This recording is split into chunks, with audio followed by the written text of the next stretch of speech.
Hey there, Wolfpack fans. It's me again, Kenton Gibbs, with my main man, Grayson Boone, and we're going to be talking lots of basketball.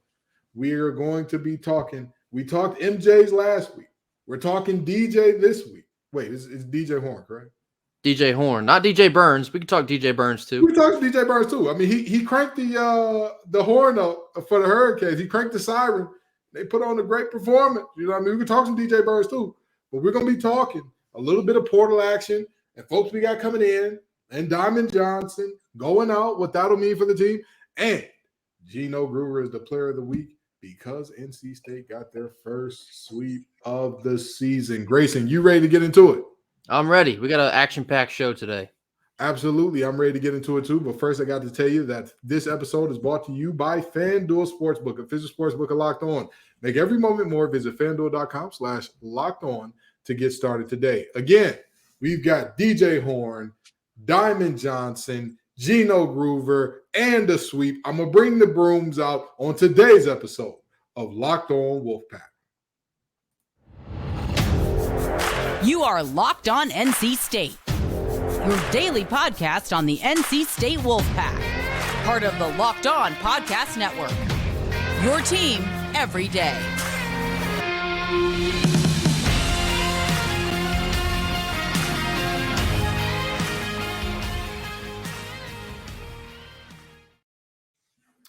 So, Grayson, we're looking at a situation with DJ Horne coming to Raleigh, a guy that was very explosive for Arizona State last year.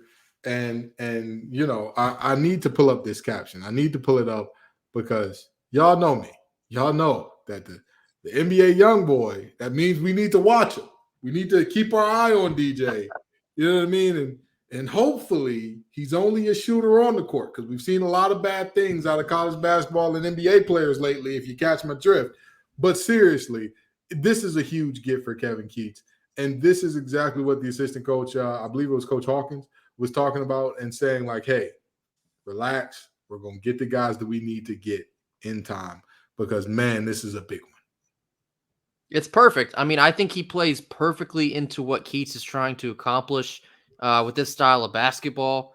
I've been digging through his his career splits through 2 seasons at Arizona State, 2 seasons at Illinois State. So he has played 4 years of D1 collegiate basketball. So he brings a lot of experience.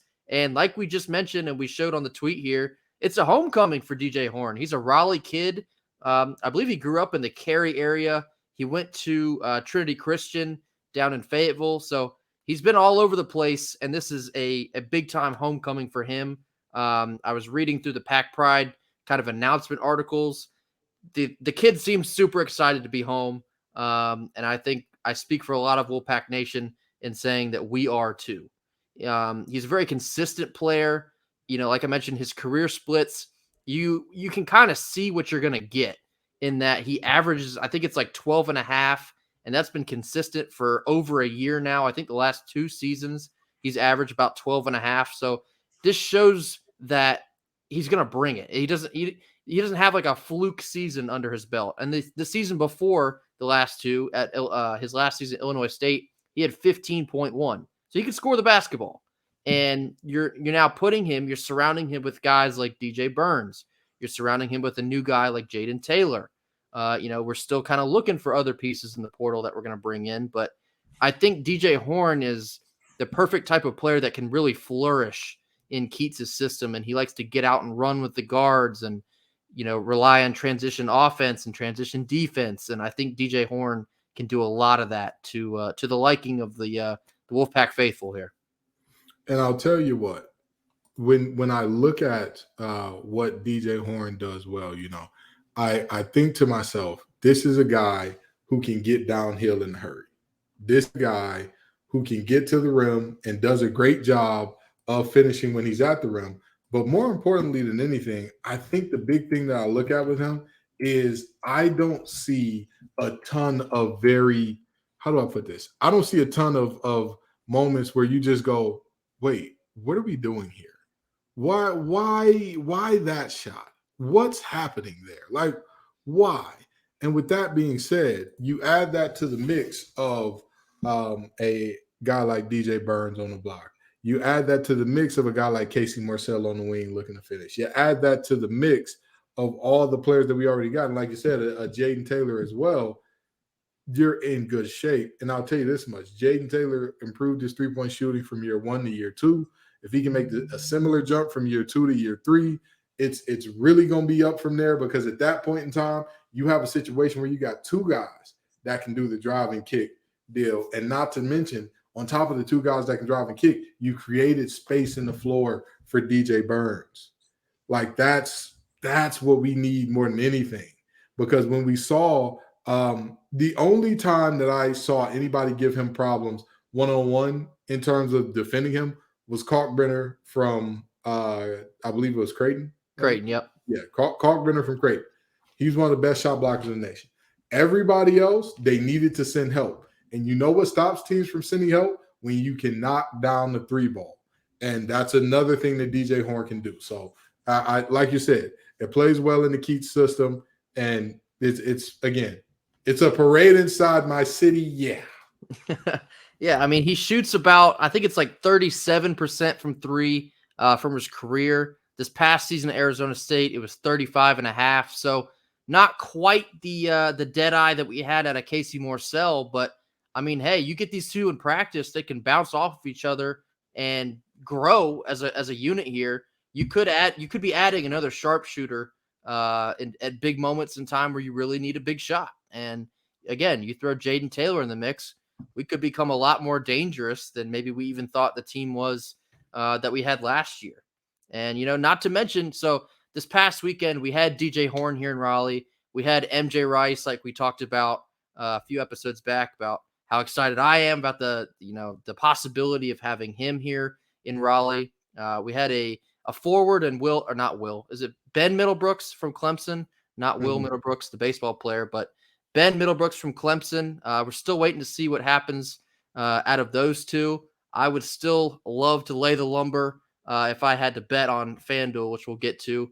If we could land some MJ Rice, I think he would be a program changer if we could get here. But, circling back, I did see a couple funny tweets, trickling out Saturday night of people saying that they may or may not have seen DJ Horne at Cornerstone Tavern on Glenwood Avenue, which if you see a basketball recruit or someone who could potentially transfer at Cornerstone, I think it's a done deal. I think that's a Wolfpacker right there. So it turned out we got DJ Horne here in the red and white, and he's a difference maker. I think he could be a big time difference maker. So far, I mean, I gotta say there's still work to do, but I'm happy with what Keatts has been able to do here in the early couple weeks of the transfer portal craziness. Hey, quick question. What's the farthest you ever parked from Cornerstone and had to walk? What's the farthest that you've ever parked and had to walk? How far are we thinking? I can't out myself, but I had a special spot that me and my buddies could park in. I'm not going to tell y'all where it is. Special spot that we can park in. We could park there. We could get back out. Done deal. Okay. All right. Okay. I can't give it up. Hey, listen. I ain't going to ask for the trade secrets. You know what I mean? I ain't going to ask for the trade secrets. But that bar has been a cornerstone in the community. Anywho, but it's exciting to have him here. And after the break, we've got to talk about a departure. But again, it's always great to bring in great players, or to bring in players who, again, have shown that potential and the capacity to achieve at a high level. Again, we saw very similar things with Jarkel Joyner. We saw how electric he was. We saw how dynamic he was. We're hoping we can get the same type of deal out of him. And now I've got to talk to you all about FanDuel. Folks, the NBA playoffs are here. Baseball season is starting. NHL playoffs are here. We got Connor McDavid going crazy. We got Mike Trout going yard. We got Bron doing Bron things. And Austin Reeves, I mean, they should have never gave that boy the nickname AR-15 because they should have known he was going to be a shooter. But with that being said, you can go to FanDuel and place bets on all that and more. It is America's #1 sports book for a reason, folks. You can go to FanDuel, and it doesn't matter if you've been there, you know your way around it, or if you're brand new. There is something for everybody. And if you're brand new, you can get up to $1,000 back in the no sweat first bet. Folks, either you win the bet or you win some money back. It's a win-win for you. Just make sure that you go to FanDuel.com/lockedon to sign up. FanDuel, official partner of Major League Baseball.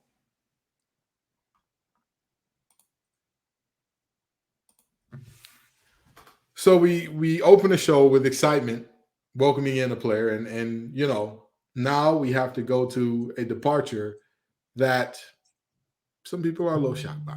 Some people are like, Some people are a little shocked by it. Diamond Johnson, the team's leading scorer from last year, a player who was poised to lead this team before she got injured, you know, is leaving the program. How you feeling about it? Yeah, I mean, I got to tell you, I did not see this coming. And when I saw it float around on my Twitter timeline this afternoon, this is Monday afternoon, it's a head scratcher. I truly did not expect this. I really didn't even consider it a possibility, to be honest with you. But I don't know. Since the news has broken, I suppose I can kind of, you know, settle down and understand the reality of the situation. You know, maybe there is a lot more going on behind the curtain, but we do have some talented, extremely talented freshmen coming in, and maybe Diamond just didn't feel like she wanted to compete for her spot. Maybe she felt her spot was in jeopardy. I saw a lot of people kind of chattering about, is this a Westmore culture problem? I wouldn't slam that panic button quite yet, but still surprising nonetheless. I mean, like you just mentioned, Diamonds are leading scorer this year. In many of the games you saw, she was the straw that stirred the drink, and the games that she missed due to injury kind of looked lost without her in a lot of points. So this feels like a very big piece. Well, not feels, it is a very big piece to be moving on from the program here under Westmore. But I mean, it's next woman up. I mean, that's just how it is these days with NIL. That's how it is at the transfer portal. I mean, it's back to work for Westmore, but you got to feel like we're going to be okay. I mean, Zoe Brooks coming in, extremely talented freshman. Lacey Steele coming in, extremely talented freshman. We have talent on the way. There's talent in the portal. We hate to see Diamond go, but she's replaceable. Maybe it's harsh. It's reality, though. She's replaceable. Everyone is. That's how college basketball is these days. I think Westmore learned an important lesson. I think he learned an important lesson about the importance of homegrown talent, of players that you don't have to kind of push together and mesh together in the short span of 4 to 5, sometimes shorter than that, months via the transfer portal and whatnot. And even with, and this is no disrespect to Diamond, it's not to say that she's a bad player, bad person, anything along those lines. I'm not saying any of that. Even with Diamond, there was just sort of a difference between what you saw out of her and what you saw out of some of those that were a part of that graduating class that won us everything in the world pretty much. You could just see it and feel it sometimes. And that comes about because, to me at least, the culture is something that you have to be from day one going forward in order to fully buy in, or else it's a chance that they will, like a Raina Perez, it's a chance that they won't, like a Diamond Johnson. It's a chance. You can't guarantee it one way or the other. But either way, what I have seen, I have not seen a single player, or let me not say I haven't seen a single player. The majority of players who have been here for 3-4 years, again, from their freshman year, you don't see that many of them in this program transferring out or kind of having issues in terms of like when you're watching them play and you're just like, that doesn't look like a Westmore coach point guard. That doesn't look like a Westmore coach center. That doesn't look like a Westmore coach, whatever position they play. You don't say that often about players here. And yet and still, there were times last year where I was watching Diamond play and I'm like, that's not a Westmore coach point guard, man. That's just not what it traditionally looks like here. even if you go back to the days of Maya Spencer and I can't remember the other ones now. I want to say it was Maya Wilson. Was it Wilson? Maya Moore? No, not Maya Moore. She played at NC State. It was the point guard that was opposite of Spencer. Either way, you kind of watch those guards up through now. Dominique, that was her name, Dominique. But yeah, you watch them play and you're like, okay, I get a sense for what he wants out of his guards. And I know that like you want to give players the range and latitude to be themselves, but also if what the coach does works at a high level, I understand that we don't need to fit square pegs in round holes, but as a player, what's not clicking? That and I said it multiple times. I could tell that she was trying really hard to fit into that mold and to be that player. It just never quite seemed to catch. It's something interesting, and I think a difference in basketball philosophy between maybe Wes Moore and Diamond here. It very well could be the difference. I do want to bring up her basically goodbye tweet here. It's a little bit hard to read if you're watching us on YouTube, but I'll read to you the interesting part, at least I thought. She says, due to some unfortunate situations and after weeks of prayer and talks with my family, I've decided to enter my name into the transfer portal. We might not ever find the answer to what she's getting at here, but what kind of unfortunate circumstances are we talking about? Is this maybe potential incoming transfers that were not on the docket before? Maybe this is, like you just mentioned, it could be some difference in basketball philosophy in which she just didn't see herself, I guess, fitting in continually into what Wes Moore is trying to do with not just the team, but her at the point guard position. We might not ever hear, but I thought that was a little concerning because, again, she has the keys to the program. She's arguably the face of this team. I mean, she's the best player. She's been the most talented player this year, and she was absolutely a keystone of the team before that won the three-peat in the ACC championship. But to see her move on when she has the keys to the kingdom here is a little bit of a head scratcher to say the very least. But again, I mean, we wish her the best, but I don't know. And here's what I will say. Being on the player end of that, I understand that like there is a great possibility that the unfortunate situation is something to do with coaching or philosophy or players coming in, something like that. There's a very strong chance it's that. There's also a chance there was something completely unrelated to NC State. It could be. There was a family member who got sick or something along those lines, I personally experienced a loss that was, very, very like it was tough to get through while I was in college, and it was the interesting thing about it was it just so happened that the person I lost was already in North Carolina, and so it wasn't the same type of situation. But most of my family is still up in Detroit and whatnot. And, I believe Diamond is from I want to say she's from Philly. Am I? She's from the Philly area, yeah. Yeah, okay. She's from the Philly area. And, if something is going on where, she needs to be closer to home or something like that, that could be a possibility. Now, obviously, this is speculation. I'll tell y'all when I know something, and I'll tell y'all when I'm speculating. Right now I'm speculating. I don't know what the problem is there, but we'll see. You know what I mean? We'll see. I think that Wes Moore has won enough to get the leeway for us to trust him and say, hey, yeah, absolutely. We gonna rock with you. And this was, again, even in our down year, we were literally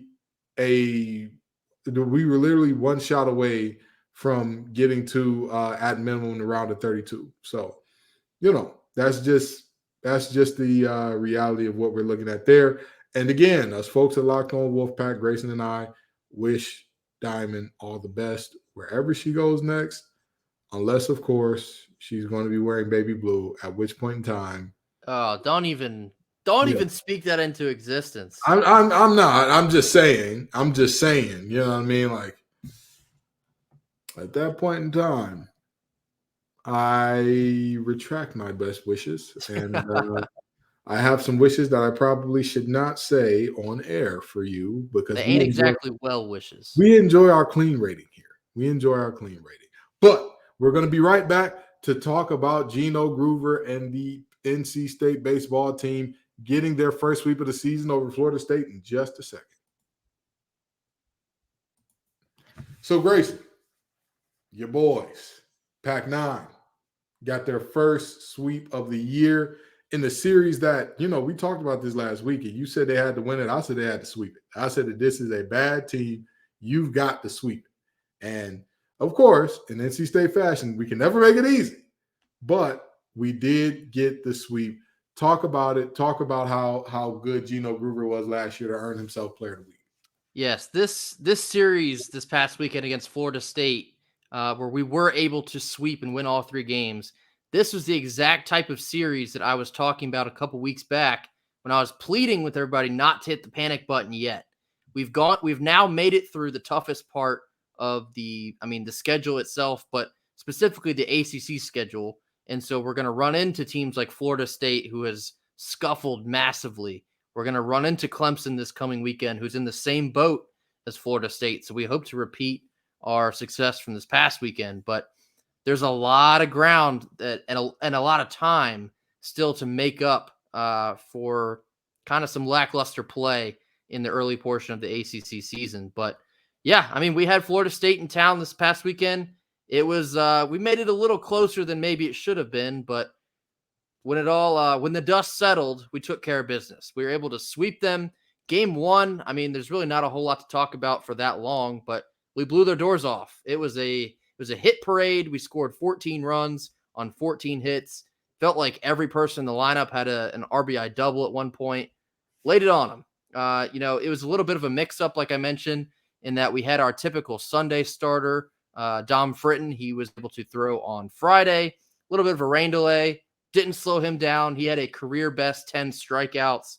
He seems to be getting a little bit better every time he goes out there on the mound. And that's exactly what, it feels ahead of schedule for a freshman like Dom, but excellent performance. He was able to work around a little bit early struggles in that game, but it's hard to lose a game when you're scoring 14 runs. It's possible with the bullpen struggles we've had here, but when you lose or when you score 14 runs, there's no reason you should ever lose that game. And the pitching, all in all, was fantastic. Game 2, this was a little bit of a nail biter, I guess you could say, in that Florida State led for much of the game, and it took some late game heroics to crawl back into it. Matt Willitson on the mound for the Wolfpack, that was Sunday. Logan Whitaker pitched on Saturday. This is what happens when Avent switches up the pitching rotations. I get my days out of whack. Right. Logan Whitaker threw on Saturday in one of the best starts I've seen Logan Whitaker have. He went 8 innings. He had 8 strikeouts. And again, much like we saw Dom on Friday, couple early inning struggles, but after that, he was absolutely cruising. So, when you're able to limit the damage after maybe a couple bad pitches early on, it gives your offense that time they need to chip back in. And enter your perfect game player of the week, Gino Groover. He had a solo home run in the 3rd inning to kind of keep us afloat in game 2. Parker Nolan tied us up with a 2-run bomb in the 6th. And then Gino Groover came up and he had a game-winning home run in the 8th. Not quite a walk-off, but had the same kind of effect. He had a game-winning home run in the bottom of the 8th inning. That proved to be enough after Sam Highfill came in and slammed the door on him in the 9th inning. So that was a great win to take the series.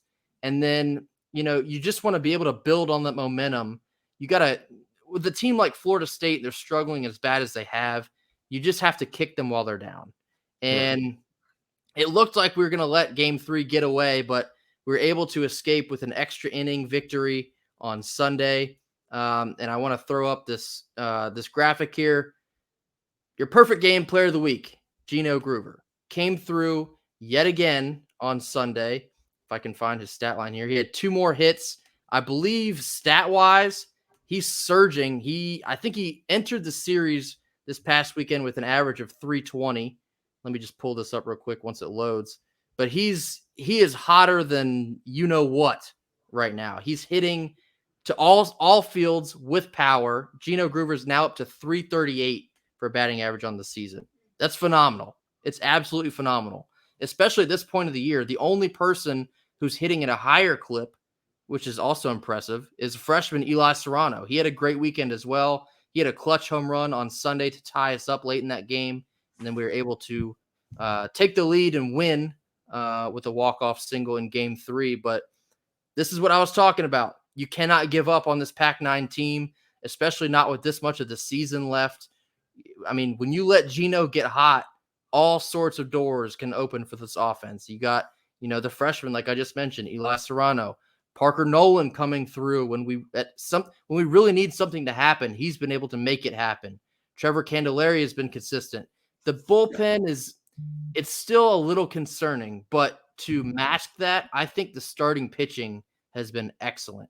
I can't give enough credit to Logan Whitaker. I can't get enough credit to Matt Willardson. And of course, like I mentioned, Dom Fritton. As critical as I kind of have been in that maybe I thought Sam Highfield should be a starter, at this point in the year, your starters have shown enough consistency. You can't move anyone. The rotation now is the rotation throughout the rest of the season. They're rock solid at the moment. You hope they continue this as we welcome Clemson in this weekend. But like I was talking about, these series against Florida State and now against Clemson, it's a must-win series. You have to win 2. And if you sweep, at this point, it's a bonus. But every win is a big win. And so we're hoping to keep this train rolling. For sure. Well, folks, I think that pretty much sums it up here. Again, we got DJ coming in. We got, ain't that crazy? We got DJ Horne coming in, and then Diamond Johnson, whose initials are DJ, leaving out. And then I tell you what, we got too many DJs. We got too many MJs. I don't know. That might have been what it was. A football team, we got to coach 2J. How about that? That might have been what it was. We might have hit our J quota, and it might have just been time. But anyway, we got folks coming in, leaving, all that. We'll keep you updated on that. We'll keep you updated on what the baseball team is doing as well on today's episode and on every episode of Locked On Wolfpack. We appreciate y'all for coming out. Y'all make this show what it is. Peace and love, y'all. And as always, go Pack. Go Pack. You are Locked On NC State, your daily podcast on the NC State Wolfpack, part of the Locked On Podcast Network, your team every day.